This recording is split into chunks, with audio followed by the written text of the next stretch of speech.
Selon vous, est-ce que votre hygiène de vie peut influencer votre système immunitaire? C'est quoi votre hygiène de vie? Ce que vous mangez, ce que vous buvez, ce que vous faites et votre environnement. Alors?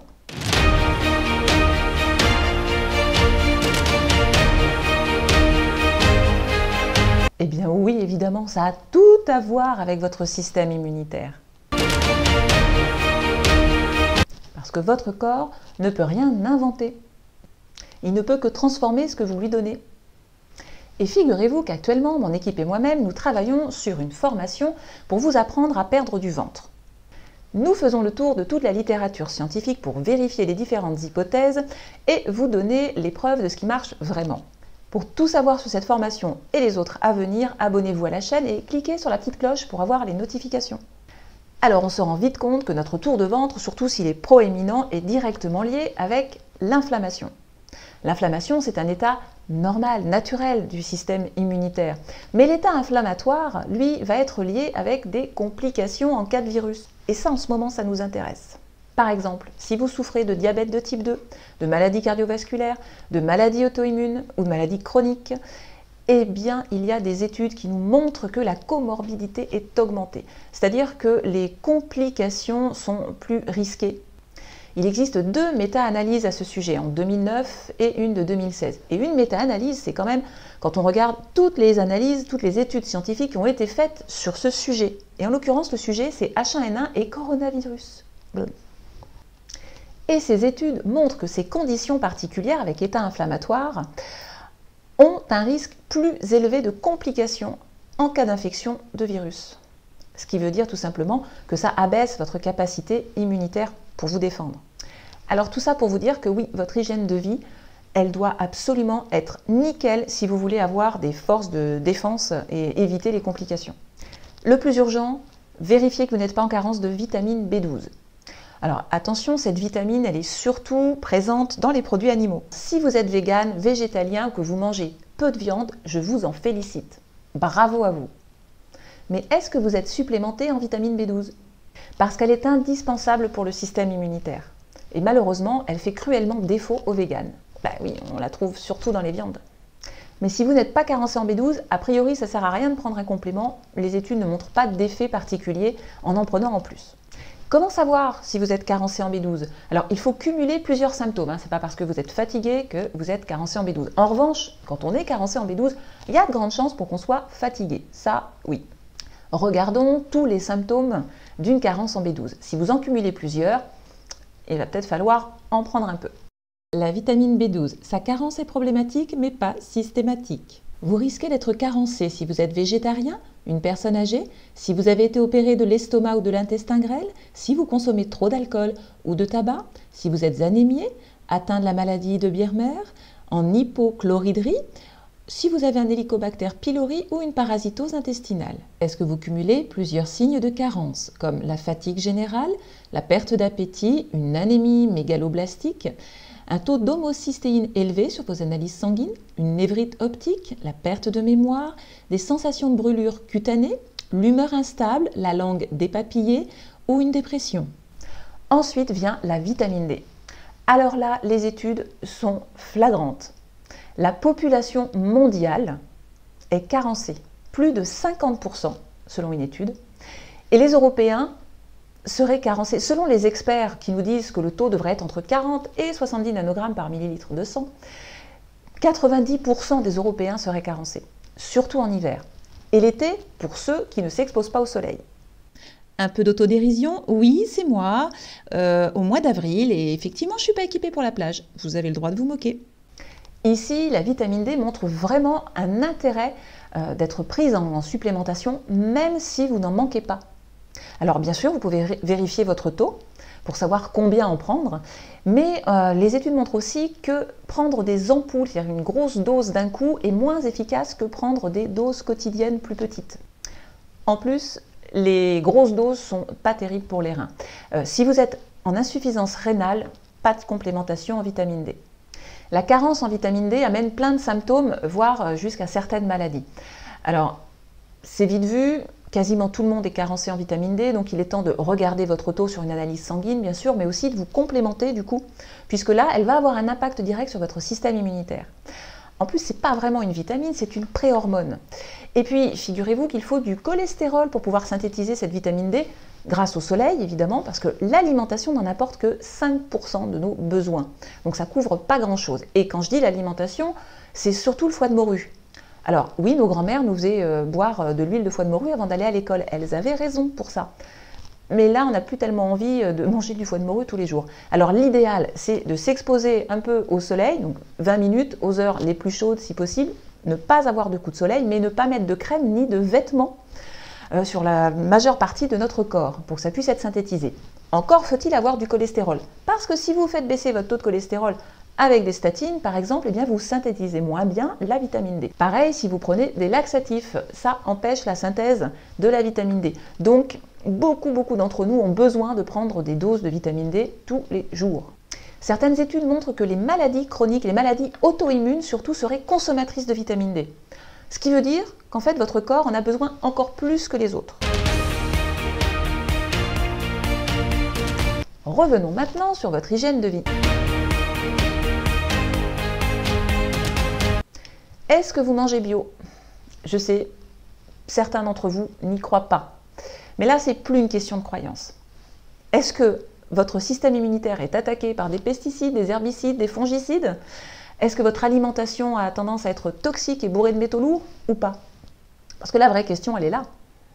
Vous comprenez que si vous vous alimentez avec des produits qui surchargent votre organisme, donc des pesticides qui contiennent du mercure par exemple, eh bien vous allez donner du travail à votre système immunitaire, plus qu'il n'en faut. Comment voulez-vous qu'il combatte ensuite les virus? Première chose que je vous conseillerais, c'est d'éviter d'avoir une alimentation toxique. Ça paraît évident, mais ça ne l'est pas tant que ça. Si vous mangez des produits industriels, ne serait-ce que du pain de mie avec des graisses hydrogénées par exemple, des plats tout préparés bien sûr, ou encore des fruits et légumes qui contiennent des pesticides, eh bien vous surchargez votre organisme, donc votre système immunitaire, donc votre système de défense est moins efficace. Si en plus vous consommez du jambon sous vide par exemple, en plastique, vous savez bien rose là, avec des additifs, des conservateurs, des perturbateurs endocriniens, vous avez les molécules de phtalate du plastique qui migrent dans le gras, et vous avez le polysorbate 80 par exemple, des conservateurs qu'on va retrouver assez facilement dans l'alimentation industrielle et qui perturbent tout le système endocrinien. Mais alors si vous cumulez ça avec du porc, c'est pas pour rien que certaines religions mettent de côté le porc. C'est un véritable transporteur pour, je vous le donne en mille, les virus. Donc sa matière grasse reste longtemps, trop longtemps dans l'organisme pour être digérée. Donc si vous êtes infecté par un virus, il va rester plus longtemps dans l'organisme. C'est pas trop ce qu'on veut en ce moment. Donc l'alimentation industrielle, c'est pas terrible. Je sais que c'est pas facile pour tout le monde de se passer d'une tranche de jambon serrano. Si vous voulez que votre système immunitaire soit renforcé et vous aide à vous défendre correctement, eh bien déjà, mangez un maximum bio, en tout cas à la maison. Vous allez me dire, c'est plus cher. Alors, oui et non, parce que si vous mangez moins de viande déjà, et moins de cochonneries, ça commence à être moins cher. Et puis en plus, si vous vous mettez au jeûne intermittent le soir, un repas de moins, c'est moins cher. En revanche, il y a un réel intérêt à consommer des légumes sans pesticides, s'il vous plaît, qui contiennent des antioxydants, comme les polyphénols. Alors, il n'y a pas que les légumes d'ailleurs. On va en trouver dans le chocolat noir, mais le chocolat noir bio, au moins à 70% de cacao, et si possible sans aluminium, parce qu'on ne va pas rajouter un métal toxique dans notre organisme. Le thé, les catéchines du thé, sont très connues pour être antioxydantes et donc nous aider également. Les anthocyanines des myrtilles, par exemple. Une bonne nouvelle pour les amateurs de vin, une très bonne nouvelle. Le resveratrol contenu dans le vin nature. Pourquoi nature? Parce que là, il n'y a pas de pesticides et il n'y a pas de sulfite. C'est ce qui donne mal au crâne.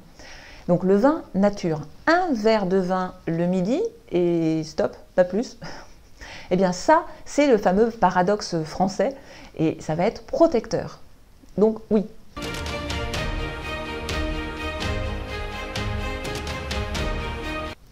Les carottes contiennent du bêta-carotène et toutes les courges jaunes, rouges, les légumes qui vont être verts aussi.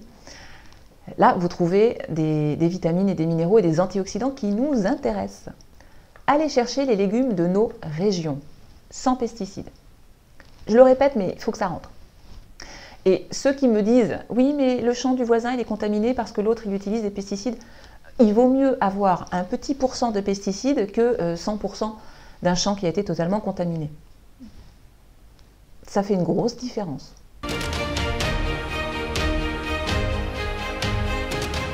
Il y a de la vitamine C dans la coriandre, le persil, le citron. Des probiotiques dans la choucroute et les produits lactofermentés. Alors attention, la choucroute, c'est que le chou. On évite le porc, donc les saucisses, le lard, à bannir. Si vous mangez de la viande, choisissez le label bleu, blanc, cœur. Parce que ça signifie que les animaux ont mangé plus d'oméga 3 et du coup vont avoir un rôle plutôt anti-inflammatoire. Parce qu'à notre époque, on a un problème de rapport oméga 3, oméga 6. Trop d'oméga 6 a tendance à être inflammatoire. Il est essentiel de remonter ces oméga 3. Et pour ça, il faut choisir des petits poissons gras comme les sardines, les maquereaux, le flétan, les anchois, les harengs par exemple, le saumon aussi, mais éviter le thon et l'espadon parce que plus le poisson est gros, plus il va contenir du mercure. Et encore une fois, une dose de mercure, ça va surcharger votre système immunitaire et pendant ce temps-là, il ne pourra pas faire son travail contre les virus. Pour améliorer notre rapport oméga 3, oméga 6, on peut aussi manger des œufs bio, bleu, blanc, cœur. Parce que si vous mangez des œufs de poule élevés en batterie ou élevés en plein air, souvent ça c'est une belle arnaque, eh bien vous allez avoir des antibiotiques, des pesticides et des oméga 6, donc plutôt inflammation. Ce n'est pas le cholestérol qui nous embête dans les œufs, pas du tout. Le cholestérol, ce n'est pas un ennemi, c'est un ennemi si vous avez un taux d'oméga 6 qui flambe, et ce qui fait flamber l'inflammation en l'occurrence. Le cholestérol, lui, il est là, comme je vous l'ai dit, pour synthétiser la vitamine D, mais aussi vos hormones sexuelles par exemple, et venir réparer vos membranes cellulaires. Ça, c'est indispensable. Il y a également une polémique autour de l'eau du robinet. Alors en France, c'est plus mitigé. Aux États-Unis, c'est sûr, on trouve plein d'études là-dessus. Mais dans le doute et par précaution, si vous pouvez avoir un osmoseur ou un distillateur d'eau, c'est mieux. Comme ça, au moins, vous êtes sûr de ne pas encore encrasser l'organisme. En revanche, une fois qu'on a distillé son eau ou osmosé, on va rajouter un petit grain de sel ou une goutte de citron, histoire de remettre des minéraux dans l'eau, sinon elle n'a plus rien. Un autre conseil, si vous voulez aider votre système immunitaire, mangez le plus léger possible le soir. Ça veut dire quoi? Ça veut dire pas de sucre, pas d'alcool, pas de viande, pas de produits laitiers, pas d'œufs. En revanche, des légumes à volonté, sans pesticides, sinon vous allez faire l'effet inverse. Et vous pouvez même jeûner. Ça, c'est l'idéal pour aider le corps à se régénérer. D'ailleurs, naturellement, on remarque que les animaux malades arrêtent de manger justement pour laisser le corps se régénérer. On va voir encore deux autres points essentiels dans votre hygiène de vie.